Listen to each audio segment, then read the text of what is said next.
to inspire somebody else and subscribe to stay up to date. Hello, beautiful people.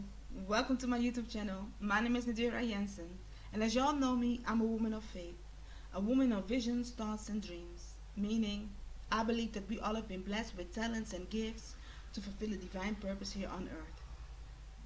So, ladies, I want to share something with you. So this morning I was riding to church, and I was mentioning earlier this week that I have a bunch of books that I need to read. Well, I read them. I do read them. So, and now I actually had a book, an ebook of Steve Harvey about Act Like a Success. And I was kind of mixed up with Think Like a Man, or Think Like a Lady, Act Like a what? Okay, that. But actually, I was reading the book, Act Like a Success, and I was so inspired by this chapter that I was reading that I wanted to share that one with you, ladies and guys, any guys who is watching. And it's a part of the chapter 3, and he talks about take the lid of the jar, and he's actually talking about when people put a jar on your on your dreams. So the limitations of others that they put on you, that makes you stop from dreaming big. So did I say it right? So people, sometimes people put their limitations on you, that you stop dreaming big. And he is actually sharing his own testimony in this chapter, and I was really touched by it.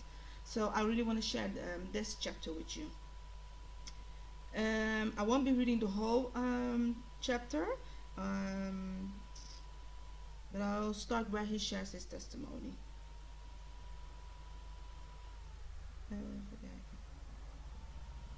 So he first goes into he describes how people can put their limitations on your dreams, and then he is mentioning the first time when someone put a jar on his dreams. Steve Harvey. I remember. Okay. Oké. Oh, binnenpretje. Moet toch kunnen. That's a Dutch word for you gotta be able to make have fun with yourself. Okay, let's get to it. I remember the first time I had a lid put on my limitations. I was in sixth grade, and my teacher asked everyone in the class to write on a piece of paper what they wanted to be when they grew up. Everybody started writing, and I got excited. I knew exactly what I wanted to be when I got older. I wanted to be on TV. I wrote that down on my paper and turned it in. The teacher started calling our names and reading aloud what we wrote. I couldn't wait for her to call my name. When the teacher finally got to my name, she said, "Little Stevie, stand up and come to the front of the room." As I started to walking to the front of the class, I just knew I had written something so deep and so powerful that she wanted me to share it with everybody. I was a poor kid with hand-me-down clothes and a stuttering problem, but this was my chance to show them all what little Stevie was made of. When I finally got to the front, she asked me, "Little Stevie, what did you write on your paper?" I stuck out my little chest and responded with the pride of an Olympic gold medal winner, "I want to be on TV." But then she confused me when she followed me up with, "Why did you write that down on your paper?" I'm thinking, well, isn't that what you asked me to do? But I respectfully said, "I thought that was what you wanted us to do, so I wrote down what I want to be on TV." My confusion turned into horror when she asked, "Do you know anybody on TV?" "No, ma'am," I replied. "Has anybody in your family been on TV?" I said again, "No, ma'am." She delivered her final blow when she said, "Stevie, You can't be on TV.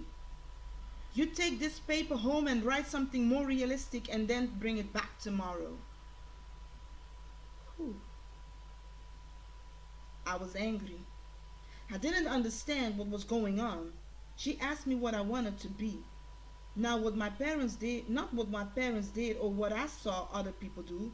I told her what I wanted it, and she killed my dream right in front of the class. The teacher called my house before I got home, and as soon as I walked in the door, my mother asked me, "What did you do up at that school today?" I told her what happened, and she said, "Boy, why didn't you just wrote something that the teacher wanted to on that paper?" I stood in that kitchen and couldn't understand why my mother was so upset. In sixth grade, I was still a little flea, dreaming and jumping at 200 times my size. I wanted to be on TV because of Bill Cosby. When I Spy came on, the whole block would clear out just to run home and watch him. After I saw Bill Cosby, I knew I didn't want to be an electrician, a doctor, or a lawyer. I wanted to be funny and on TV, just like him. That's all I knew. When my father came home, my mother told him what happened, and he said, "Well, what's wrong with that? If that boy wants to be on TV, why can't he write it on his paper?" My mom said she wants him to write something more believable, to which he replied, if that's what he wants to be, then she better start believing it. My father told me to go to my room and wait for him there. When he finally came in, we talked about what the teacher wanted it. He told me to get a new piece of paper. We agreed to write the word policeman on the new sheet and give it to her the next day. And then he told me to do something that changed my life forever. He said, "Steve, take out that first paper you wrote, put it on top of your drawer, and every morning before you go to school and every night before you go to sleep, you read that paper and you believe that one day you will be on TV. Now, when you turn on your TV 7 days a week, little Stevie is on TV." I didn't allow one lady in the sixth grade with her limited expectations to affect me. I admitted I was damaged. It was damaging to me for some time, but I learned how to keep the dream alive. In one day, someone tried to put the lid on my dreams, and hours later, my father blew the lid off for good. At the time, I didn't realize just what my daddy did for me. Parents can be some of the biggest lid droppers by placing limitations on their children, but you have to take the lid off, no matter who put it on or how long it has been there. So there was a piece that really inspired me, and how people's limitation can affect our dreams. So we really have to be careful that we don't let people's limitation block us from dreaming big. Because whatever imagination that you have, I was listening to a sermon a few days ago, and the lady said that our imagination is a gift from God. Isn't that powerful? Our imagination is a gift from God. That means whatever we believe, whatever we dreamed of when we were children, and whatever we imagine is a gift sent from God to us. We need to stay in contact with God. We need to continue do our research. We need to connect with people who are already working out what we actually want to be doing, to learn, to ask questions. We need to make moves and steps. We need to write the vision down, and we need to speak it out loud and over and over and over again. And we need to believe that all things is possible. All things are possible through Christ who strengthens us. And don't let anybody put the limitations on your dreams. So I know I am a great actress. I know I'm a great actress, and that role is gonna come for me. I want you also to write out your vision and to put it somewhere in your house and watch over it every morning and read it out loud. Read it out loud. Don't let nobody influence or tell you that you can't. Because when God gives you that imagination, He gives it to you because He knows you are able to complete it. So that's what I actually wanted to share with you guys. So the book that I've been reading, and I really suggest you all to, it's a suggestion. The book of Steve Harvey, Act Like a Success. It's a really good book. And so, yes, that's what I actually wanted to share with you guys. So, I'm going to say thank you for watching. And if you have been inspired by this story, share it to inspire somebody else. And thumbs up, give me a like, support your sister. Support your sister, support your sister.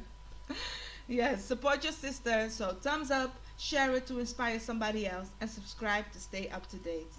So for now, I'm going to say thank you and have a beautiful and blessed day. Ciao, ciao. Bye-bye.